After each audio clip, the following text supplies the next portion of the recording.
നമ്മളാരും ഒരിക്കലും പ്രതീക്ഷിക്കാത്ത ഒരു ട്വിസ്റ്റ് ഈ കഥയിലുണ്ട്. വളരെ ഇൻട്രസ്റ്റിംഗ് ആയ സിസ്റ്റം എന്ന ഈ മൂവിയുടെ മുഴുവൻ കഥയും നമുക്ക് കാണാം. മൂവിയുടെ സ്റ്റാർട്ടിംഗ് സീനിൽ ശ്യാം എന്നൊരാളെ കാണിക്കുന്നു. കോടതി വിധിക്ക് ശേഷം അവനെ ജയിലിൽ അടയ്ക്കുന്നു. ചെയ്യാത്ത കുറ്റത്തിന്റെ പേരിലാണ് ശ്യാം ഇപ്പോൾ അവിടെ എത്തിയിരിക്കുന്നത്.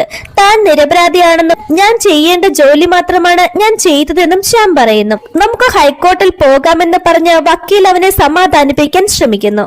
എന്നാൽ അതിനുള്ള കാശൊന്നും എന്റെ കയ്യിലില്ലെന്നാണ് ശ്യാം പറയുന്നത്. അവിടെ സീൻ കട്ട് ചെയ്ത് ആ ജയിലിൽ തന്നെ ശ്യാം തൂങ്ങി മരിക്കുന്നതാണ് കാണിക്കുക. പിന്നീട് കാണിക്കുന്നത് കുറെ വർഷങ്ങൾക്ക് ശേഷമാണ്. കഥയിലെ ഹീറോയിനായ നേഹയാകട്ടെ ഒരു പബ്ലിക് പ്രോസിക്യൂട്ടർ ആണ്. അതേ കോടതിയിൽ തന്നെ സ്റ്റെനോഗ്രാഫർ ആണ് സാരികയും. രാജ്ബഞ്ച് ലീഗൽ ഫേമിന്റെ ഫൗണ്ടറായ രവിയാണ് നേഹയുടെ അച്ഛൻ. ഇന്ന് വരെയും ഒരു കേസ് പോലും തോൽക്കാത്ത വലിയൊരു ലോയർ ആയിരുന്നു നേഹയുടെ അച്ഛനായ രവി. എന്നാൽ നേഹയാകട്ടെ അധികം എക്സ്പീരിയൻസ് ഒന്നുമില്ലാത്ത ഒരു പബ്ലിക് പ്രോസിക്യൂട്ടർ ആണ്.